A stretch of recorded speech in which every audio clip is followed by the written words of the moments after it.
how to fix your Instagram action blocked error. So if you see this action blocked error, then there is nothing you can do but stop the action and wait 24 to 48 hours before trying again. Avoid doing too many actions like liking, following, commenting, or DMing in a short time.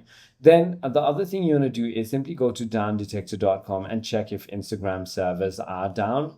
If not, if you're on an Android device, you might want to go to your settings, apps, Instagram, and storage, and simply go ahead and clear its cache. If it still doesn't work, you might need to try to log out and log back in. And if you're using any kind of third-party apps, you definitely need to be removing all of it.